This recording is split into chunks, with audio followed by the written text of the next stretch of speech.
Hello, ladies and gentlemen. My name is Phay, and welcome to the channel. So tell me, why couldn't the lifeguard save the drowning hippie? He was too far out, man. Today, we're taking a look at Star Wars Battle of Hoth from Days of Wonder.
In Star Wars Battle of Hoth from Days of Wonder, 2 to 4 players are going to take on the roles of either the Imperial forces or the Rebel Alliance. And well, they're going to fight for the, Battle of Hoth. Now, in this game, there's 17 different scenarios, 18 if you include the two box scenario mission, which I'll cover more on that later. And overall, what you're going to do is you're just going to try to fight and see who can actually win each scenario, go down the entire list, and see who can maybe win the most of the scenarios, or just do individual one-offs, your choice. So, tell you what, let's go down to the table. Well, let me explain how the game is played, and then I'm going to give you my final thoughts. So to play the Battle of Hoth, the first thing you need to do is you need to pick one of the scenarios. Now there's 17 base scenarios in this game. There's 18 if you include the one that needs 2 boxes to play, all right? So if you want to play that one, get a second box, set it up. It's fantastic, by the way. So to play the scenario, you figure out which one you want to do, and then you're going to set up all the different tiles on the board. You're going to figure out who's going to be the Alliance and who's going to be the Imperial forces, all right? Once you have all that figured out, everything's on the board, you're good to go. Now, what you want to do is, based on who you're playing, you're going to take your deck of cards. And now there's 3 leaders that you're going to be able to pick one of. Take that leader, shuffle it into your deck, and you now have your starting deck. The scenario is also going to tell you what the victory conditions is. It's usually either 4 or 5 medals. And it's also going to tell you who's going to start the game. So to play the game, whoever's the starting player is going to take one of the cards in their hand or listed in their little tray, and they're going to play that card. Now that card is going to either have a special ability, which is you just read the text and do what it says. Okay, it'll tell you which forces you can activate, etc. Or the card will tell you which forces directly you can activate. Some on the left, some on the middle, some on the right, maybe some on both. Okay, you'll pick the number of troops you want to activate. You'll move those troops, and then you're going to do the attack actions with those troops, and then any special abilities that they may have. Now, I'm not going to cover all the rules of the base game because there's a ton of videos out there on this game already. I know there's a lot of hype. I'm a little late to the table on this one, okay? But you're going to keep going back and forth until you can manage to take out the last miniature in that particular hex. Once you take that miniature out, you're going to put it over on your victory point pile. And then when you have enough miniatures in there, then that's your victory condition, okay? Now, we'll give you a little idea on some of the things that happens in this game, all right? The troopers, okay, whether depending on which side you're on, the troopers can always move 1 space and they can still battle. All right, there's a couple elite troopers that can actually move 2 spaces and still battle, or there's some cards that allow you to do that, but generally they can only ever move 1 space and still battle. You have the snow speeders. The snow speeders are going to be able to move, oh my gosh, what is it?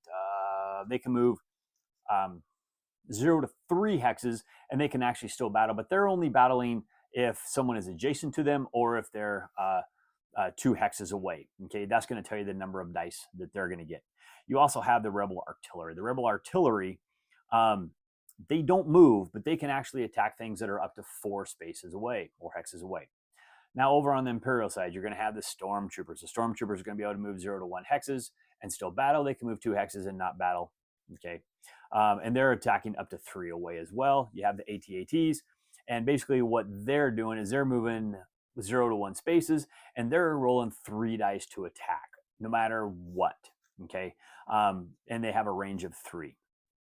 Now, the cool thing about the AT-ATs is when someone goes to attack an AT-AT, they have to have the vehicle hit or a blast icon to hit it, but then they have to take all of those hits, re-roll them, and they have to have a blast symbol in order for them to actually take the AT-AT out. So they're harder to take out, but they're devastating machines. There's also the Imperial Storm Droid, which can move up to 2 hexes, and it attacks at a range of 1 or 2 away. All right. So the scenario is going to give you your objective. It's going to tell you what you have to do. Sometimes it's controlling a certain area is going to get you some of those victory medals. Sometimes you just have to take out X number of troops, get your 5. But you're going to play back and forth. So once you're done playing your card, you activate your figures, you roll all your attacks, you do everything you're going to do, you replace your card, put it back in your hands, next player's turn. You're going to keep going back and forth until one person happens to meet whatever the victory condition is, and whoever it is that gets that victory condition first wins Star Wars Battle of Hoth. Okay, so that was just a really high level of how the rules played. I didn't go into all of the different terrain and types and all this different stuff like that because honestly, there is so much stuff out there. Cody on the Discriminating Gamer, he actually did a review of this, talking about all that different stuff. He's got a bunch of individual videos on them, so all of the rules explanations are all there for you. You can go check those out. I just kind of want to give you a high level how it plays, okay? Because I want to give you my final thoughts and what I think about this game and where this game is getting compared to, and that is Memoir 44. That's the biggest game out there that's compared to. Now, some people are comparing it to the Command and Colors, which is all basically still the same game system, but Memoir 44 is the biggest one that it gets compared to because, well, that's one of the most popular ones out there right now. Now, for most people that know me, I am a huge Memoir 44 fan. It is my dad's favorite game. We've played that game like 50 times. We're running through all the campaigns and scenarios right now, just having a blast playing those. My dad will play that game every day if I'm available for him. It's a super fun game. Now, it's a really light game as well, mechanically. All right. There's not a ton of thinking that you want to do. Not like a standard hex encounter war game, because it's all card driven. It's all based on the luck of the cards, but there is some strategies involved as well, and that's what separates this game for me from a really basic game to more of a medium weight game. Is the strategies that you entail or imply, you throw out there. Because one of the things you want to think about is you have 3 zones on your map. And if all your cards are, say, just in the middle zone or say just the right zone, well, the troops that are on, say, your left-hand side, they're not getting activated. You can't do anything with them. So for me personally, I always like to take advantage of those lines. Okay, so that way, whether I got a right card, a center card, I can activate that one troop on either one of those 2 cards. And I'll take advantage of those as much as I can. The other thing you want to think about in this game too is on your strategies is sometimes you only need that one last victory medal to go for. So don't split up all your attacks in multiple different locations. If you can figure out ways where you can combine everybody to take out that one group, that's all you really need to do. Take out that one group, you're going to win the game. All right. That's the simplest way to do it.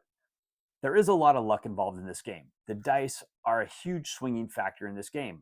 Sometimes I'll roll good, sometimes I'll roll bad. Usually it's bad. You never know. My opponent may roll good or bad. Who really knows? The last game I played, my AT-AT, he ran up there, took out a couple people, first attack on him, poof, wiped him out. Okay, he was worthless the whole entire game.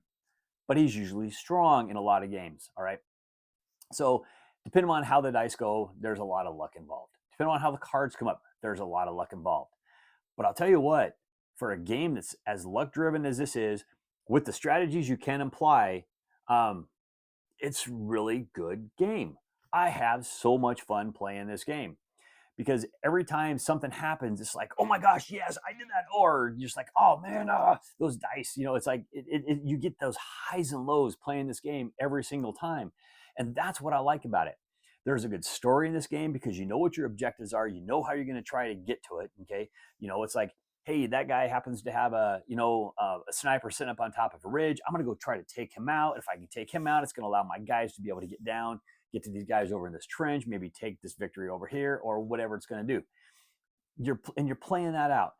The other thing about this game that's really good, and this is one of the other reasons why I really like this game, is it's a short game.